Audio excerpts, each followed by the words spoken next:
Alex did an excellent overview of drug-related problems of understanding drug-related death. And I'm going to talk a little bit just about one study that we've done on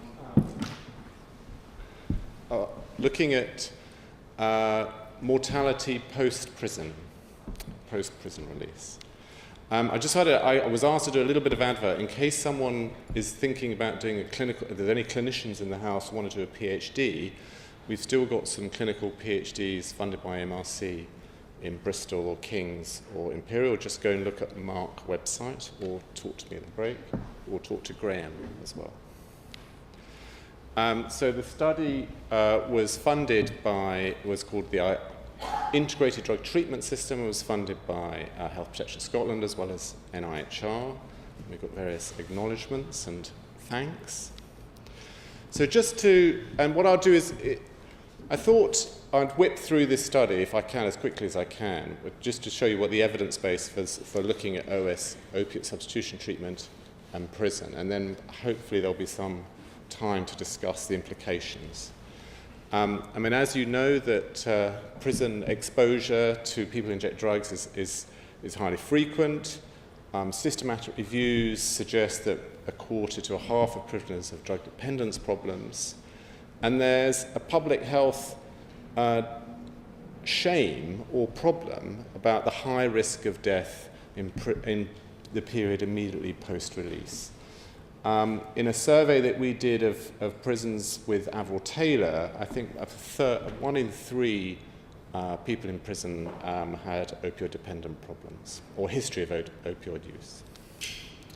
So this is a systematic review showing, this is for general prisoners, not for prisoners who've got opioid-dependent problems, and looking at the mortality in the first 2 weeks compared to weeks 5 to 12 later, showing this very high elevated risk of death. So in studies in the UK, in Scotland and England, Wales, 9 to 10 times higher risk of death in the first 2 weeks compared to after 5 weeks, and that's true also in Australia and in the USA. And as I said, this is just general prison population, not in particular people with opioid dependence. And if you compare the risk of death in the first 2 weeks leaving prison, it's something like 40 to 50 times higher than the general population. So it is a real public health problem. One of the responses was what's called in 2006 called the Integrated Drug Treatment System. And this was rolled out from 2006 across 2010 to prisons in England and Wales, and I believe also in Scotland. Now, I'm afraid I'm going to talk about England and Wales here, but I'm sure the same thing applies in Scotland. And this was a program basically to provide the same service as people who've got opioid-dependent problems in prison as they would expect to get in the community. So they were assessed and they were offered opioid substitution treatment with psychosocial support as well. And provided a multidisciplinary healthcare team. So we were asked to then evaluate this service in terms of, well, did this, providing opioid substitution treatment, did it reduce the risk of death, this elevated risk of death in the first 2 weeks or first 4 weeks leaving prison? So we designed a prospective cohort study where here the intervention was not just offering opioid substitution treatment, but critically was being released on opioid substitution treatment. So that was our exposure. And the control was people who were detoxified or refused treatment or who basically didn't leave on opioid substitution treatment. And a hypothesis that we wanted to test was that if prisoners left on OST who are opioid dependent, this elevated risk of death would be removed. So in other words, that there would be a 4 to 5-fold reduction in the risk of death in the first month compared to people who were detoxified who didn't leave on opioid substitution treatment. And because although it's a very large risk, 4 to 5-fold, because it's only for a very short period, it requires a lot of people to recruit. So we estimated that we needed a sample of about 20,000 people.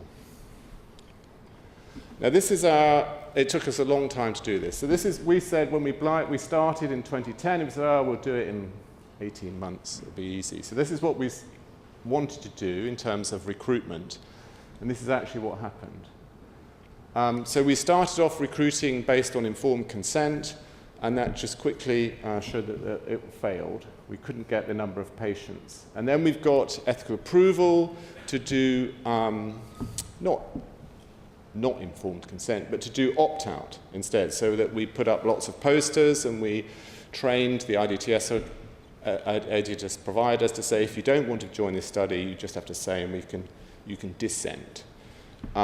Which we managed to get approval quite quickly, but then again, going through R&D, research governance, it took another few months, years, to actually get it going. But finally, we got to our cohort study about 3 or 4 years later. Everyone who had originally commissioned the service had left by then, but anyway, we got the results. So when we first started, we approached 43 prisons, which was about, at the time, about 95% of the throughput of the integrated drug treatment system. So about 95% of all the prisoners who were going on opioid substitution treatment were in those prisons. And 4 refused, primarily because the prison management was changing. So we were left with 39 prisons, of which 32 were prisons for men and 7 for women. And the cohort was virtual, whereby we wanted to get all of our information on the exposure and on the outcome through record linkage. So once the IDTS or prison healthcare had identified the cohort and sent us the data there, we would then link them to the Ministry of Justice to find out when they left prison. We would then go back to the prison that they left to get the clinical records of whether they had left on opioid substitution treatment. We would then link them to the Office for National Statistics to see whether they had died, and if so, what they died from and when they died.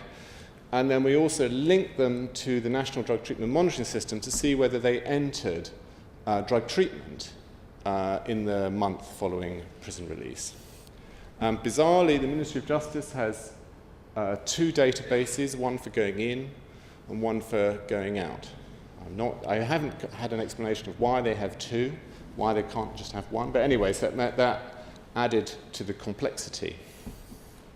We were supposed to also link to the Police National Computer so that we could get a bit of more information about the history of imprisonment, but also look at outcomes such as did OST reduce further imprisonment. But although we've had permission to link to the Police National Computer about 5 years ago, we still haven't got the data. So I might ask Alex to see if he can help that out with the Ministry of Justice. So this is our cohort. So in the light blue are our prisons that we recruited from all over the place. And then, as you know, or anyone who's in a total prison, just because you go in one prison doesn't mean you actually come out of that. You often get moved about several times. So our cohort was released from another 84 prisons. So in total, we had 123 prisons to deal with, where we had to go back to each prison and find out the exposure. So it was a complete nightmare of a study, but still we managed to do it. So in terms of our risk set, this is showing our cohort. So we recruited, well, we've got incident cases about 22,000 cases of people entering prison. Once we'd removed duplicates and there were some people who did dissent, only 56, we had 22,000 cases. And then we had a series of problems with missing data. So we went back to the Ministry of Justice, and we couldn't find prison release for about 2,000 people. They just couldn't match the records. And we were sure they were in prison at one time, but maybe the systems weren't there. And a few were not released from prison still by the end of the study. Then we also went back to the prison when we had missing data in whether they left on opioid substitution treatment. So we had, again, about 2,500 cases where we didn't know whether they left on OST. Now, in one prison, they managed to put the clinical records for safekeeping in a cell, and then they subsequently lost the key to that cell. So all of the clinical records were in this room. You couldn't make it up, really. And then there were a few people that couldn't be the Office for National Statistics couldn't match, either because we didn't have enough data on the person's name, date of birth, and address. So that left us, once we'd taken out the missing data, with just over 15,000 incarcerations, so people who'd come into prison and left prison, of about 12,000 people.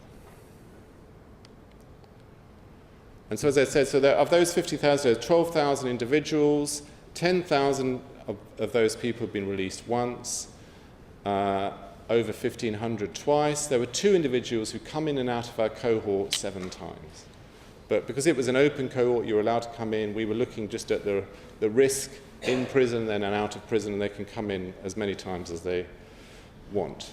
I guess they don't want to come in that many times, but they were. In terms of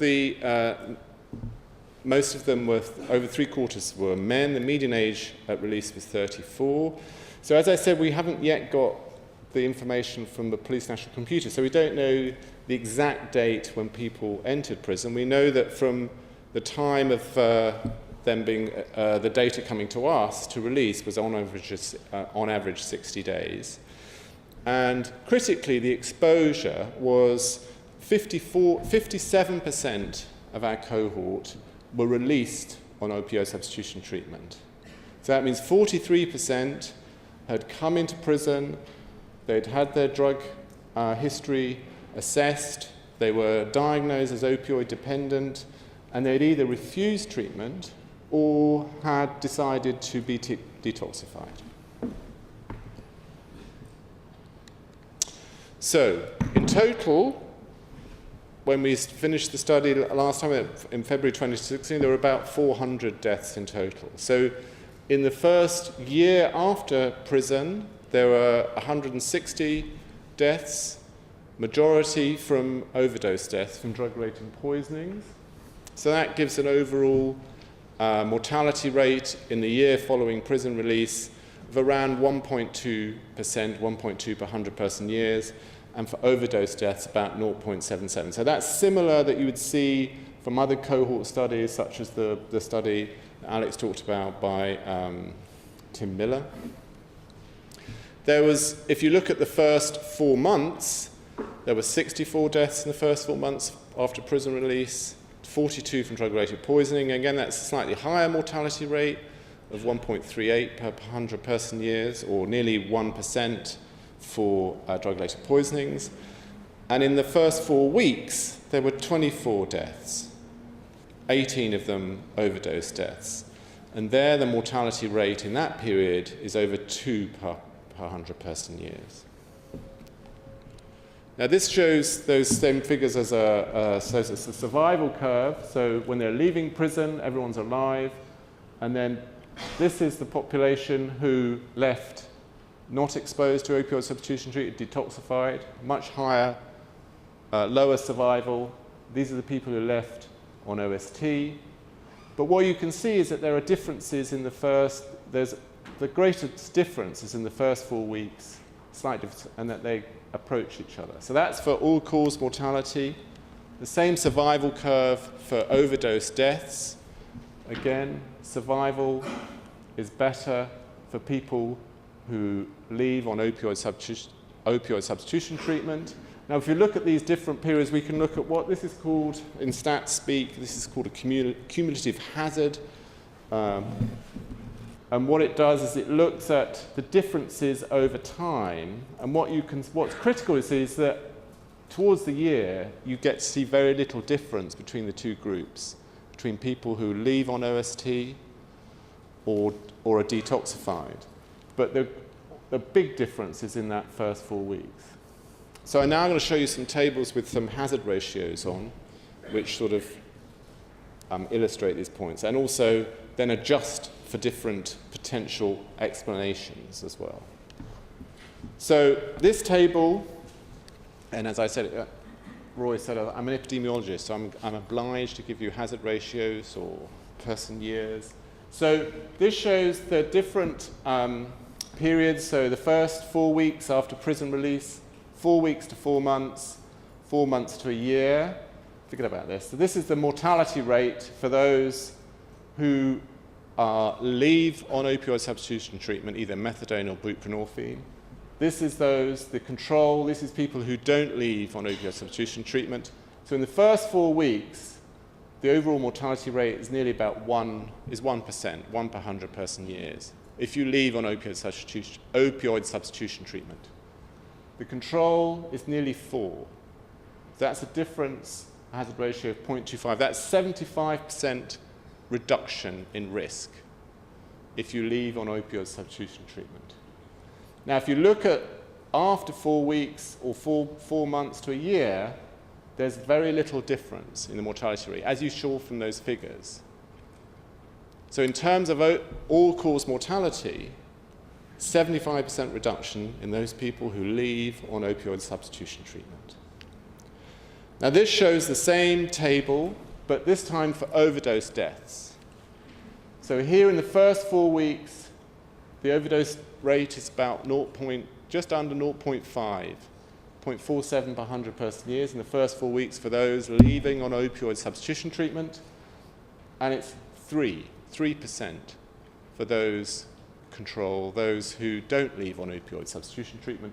And that's a reduction, a hazard ratio of 0.15, that's a reduction of 85% in mortality rate. And again, as you showed for all cause, no difference after 4 weeks.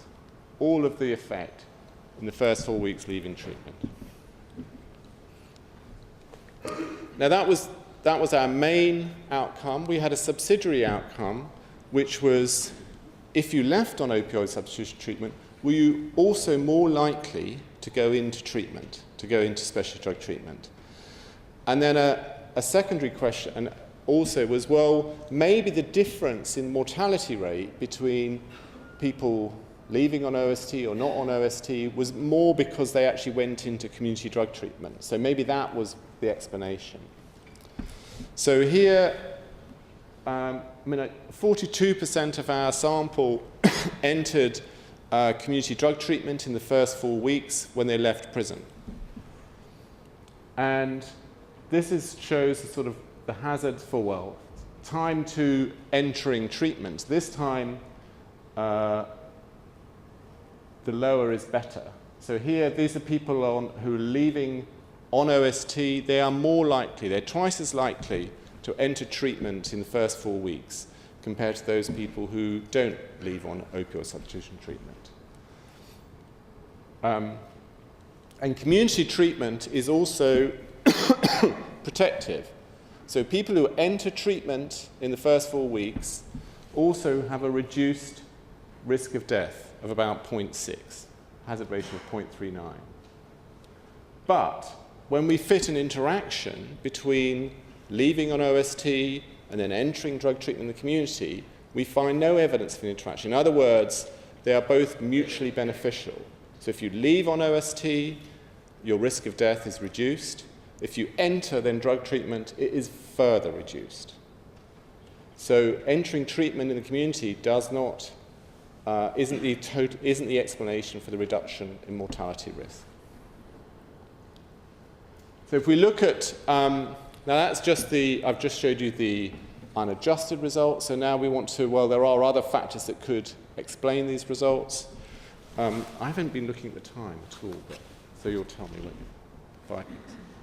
Okay, so if we adjust for other factors that are associated with mortality risk, such as age, reported injecting, problem alcohol, crack, benzodiazepine use, there's no difference in the effect. If you're adjusted for those, very similar.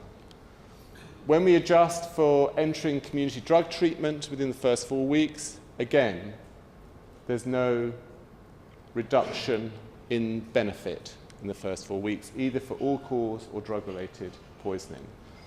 And when we adjust for everything that we've got, confounders, any possible mediating effect of community drug treatment, again, we find very strong evidence that there's a reduction in mortality risk in the first 4 weeks. All cause, and particularly in drug-related poisoning. So in terms of, we had a hypothesis that if it was effective, we would see a 4 to 5-fold reduction in mortality in the first 4 weeks leaving if you left on opioid substitution treatment. And that's what we found. 75% reduction in 4-week mortality, all-cause mortality, 85% reduction in drug-related poisoning. Critically, leaving an opioid substitution treatment removed that elevated mortality risk when you left treatment. You had the same mortality risk then as people who were living in the community who hadn't been into prison. Also, when you left on opioid substitution treatment, you were more likely to enter treatment in the community, at least 2-fold. And so the clinical implications, we know the explanation for the mortality risk is when you leave prison, you're highly at risk because you're probably opioid naive. So if you relapse, which many people do, those first few occasions of using drugs are the highest risk for overdose. If you leave on opioid substitution treatment, you've got some protective benefit. So it underscores the importance of providing opioid substitution treatment in prison, but also to not withdraw people or to withdraw people with care. Ideally not. Now, this is in a study in England. There is some other studies in Australia which show similar results. We probably need further replication. And ideally, I think you should be looking at this study to try and do the same study in Scotland, which you can do. Now, it took a long time to do this study. It also took quite a long time to publish it, and primarily because various journals didn't believe the results, the Lancet, JAMA Psychiatry, BMJ, and they kept on coming around to it's not a trial. And even though we would say you cannot do a trial of opioid substitution in prison, it is unethical. You have to rely on large cohort studies that link records between clinical records of people going into prison, going into OST, and then to mortality in order to get the evidence to support these research questions. And there is an advantage, it's a large cohort study, there's enough power, it's prospective, so it's unlikely to be affected by selection bias, but there is going to be confounding. People who leave on OST may well be different from those that don't, for reasons that we haven't got refined data on. There could be difference in terms of addiction severity, recovery resilience, treatment engagement, all other differences that we're not aware of that might be a confounder or might explain some of that reduction risk. And we don't think, and there's also some missing data. We had more missing data from prisons where people had moved to rather than our recruitment prison. But nonetheless, we don't think any of that reduces the strength of our study, and that leaving prison on OST is strongly protective and can reduce drug-related deaths in the population. So I'm aware that I put this up, this is the paper, and I'm aware that actually when I looked for it, it's not open access. So what I've done is given it to Tricia so she can email it to you if you want to read it. Thank you very much.